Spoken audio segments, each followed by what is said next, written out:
একটা কথা বলতে আসলাম। কালকে একটা ঘটনা ঘটেছে, মানে শুনেই তখন থেকে মনটা খারাপ, পুরো গা শিউরে উঠেছে। যে কিভাবে তাকে ধর্ষণ করে একটা 12 বছরের মেয়ে, ছোট বাচ্চা মেয়ে, যার ফুলের মতো জীবন, সবে শুরু, সে আস্তে আস্তে সব কিছু বুঝতে শিখেছে।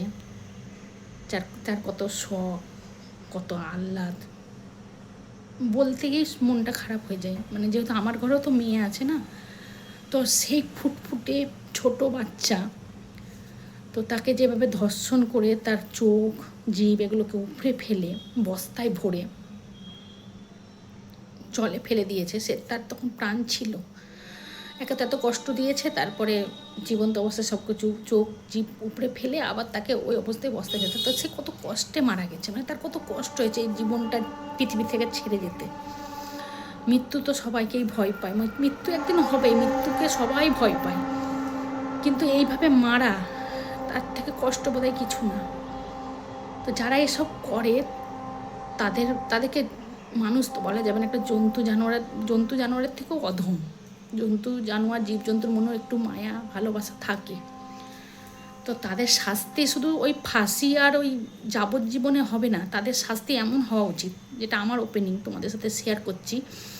তাদেরকে এমনভাবে মারা উচিত, তিলে তিলে কষ্ট দিয়ে, যেন আর 5 জন ভয় পায় সে কাজ করার। তাদেরকে জীবন্ত অবস্থায় একটা হাত কেটে দিতে হবে, যন্ত্রণা করবে, চিৎকার করবে, আর একটা হাত কাটতে হবে, এইভাবে পা কাটতে, প্রত্যেকটা অঙ্গ প্রত্যঙ্গ একটা একটা করে কাটতে হবে, গোটা শরীরে আঁচড় দিতে হবে, এইভাবে তিলে তিলে কষ্ট দিয়ে মারা উচিত। তবেই হয়তো শাস্তিটা শাস্তি বলে মনে হবে।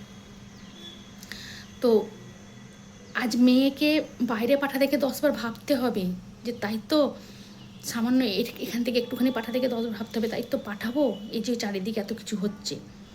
তো আজ এই মেয়েটার সাথে হয়েছে, রিমি খাতুন মেয়েটার নাম, 12 বছর বয়স মনে হয়। তো এরকম কত মেয়ের সাথে হচ্ছে, মানে হয়েই আসছে, এর কোনো সুরাহা না।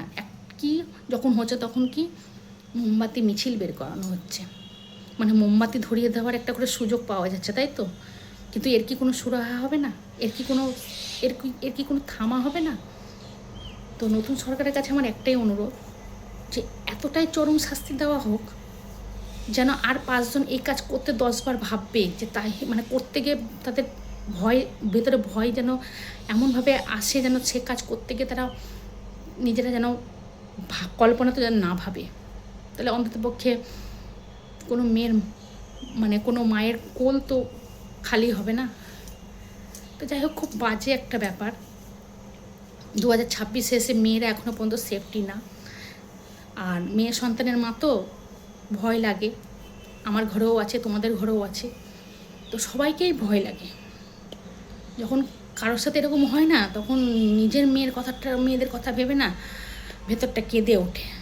তাই তো এত কষ্ট করে মানুষ করছি, আদৌ ভবিষ্যতে কি হবে বা কেমন থাকবে আমরা তো জানি না ভবিষ্যতের কথা।